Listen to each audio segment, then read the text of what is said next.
followed me home last night. I can feel its presence even now. Right now. As these words leave my mouth. Something is breathing. Slow. Deliberate. Inside my closet. I haven't opened the door since sunrise. I don't know if I ever will. My name isn't important. I rent a small, creaky house on the very edge of town. The kind of place where streetlights end and woods begin. I work third shift at a warehouse.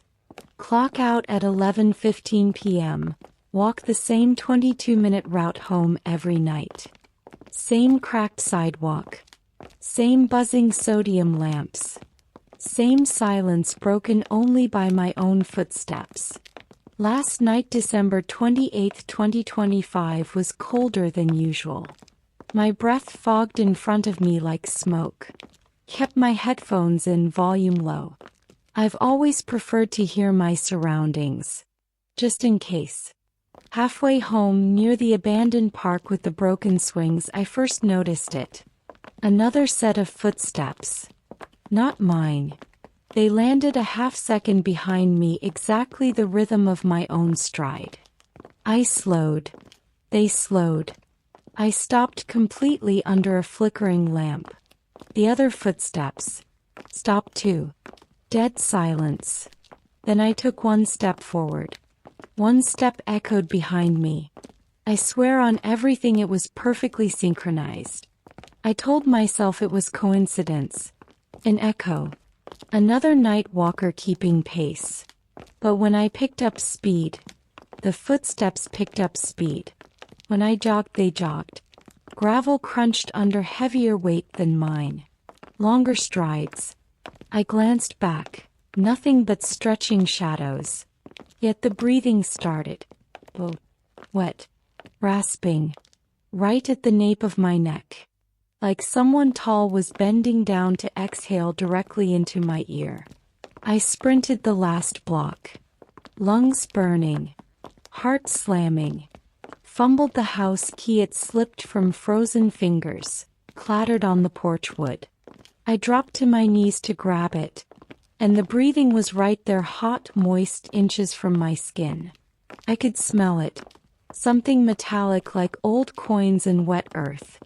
I screamed a raw animal sound, jammed the key in, twisted, burst inside, slammed the door so hard the frame rattled.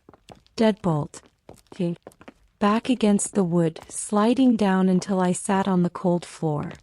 I waited. Listen. Nothing. Just my own ragged breathing. I laughed, shaky, hysterical. Called myself an idiot. Took a hot shower. Went to bed with every light on. Sleep came in fits. I woke at exactly 3:14 a.m. The numbers glowing red on my alarm clock. Scratching. Slow. Methodical. Coming from the hallway outside my bedroom. Long nails dragging along baseboards. Getting closer. Closer. Reached my door. Paused as if listening. Then began scratching upward. Higher. Until the sound was directly behind the wood, level with the handle. I sat up. Grabbed my phone, light shaking so badly it strobed across the room. The scratching stopped.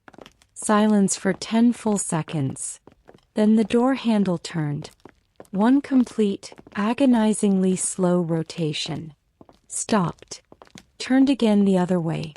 Like something testing the mechanism. Learning it. I didn't move. Didn't breathe. Because if I made the slightest sound, it would know I was conscious. It would know I was afraid. Morning light finally came. Weak, gray December sun. I forced myself out of bed. Checked the front door first. Claw marks. 4 deep, parallel gouges. Splintered wood, fresh splinters still clinging. On the inside of the door. Something had gotten in during the night, and then desperately tried to get back out. The kitchen window over the sink was wide open. I never opened that window, it's painted shut. Curtains hung limp, but the air smelled wrong, like damp soil and something feral. Under the living room couch, footprints in the dust layer that's been there for months. Too large for mine. Toes unnaturally long and splayed. The breathing never stopped. It followed me from room to room, faint in the kitchen, louder in the hallway, strongest when I returned to the bedroom. Now it's settled. In the closet. I can distinguish every inhale, every ragged exhale. It's patient. It's waiting for me to break.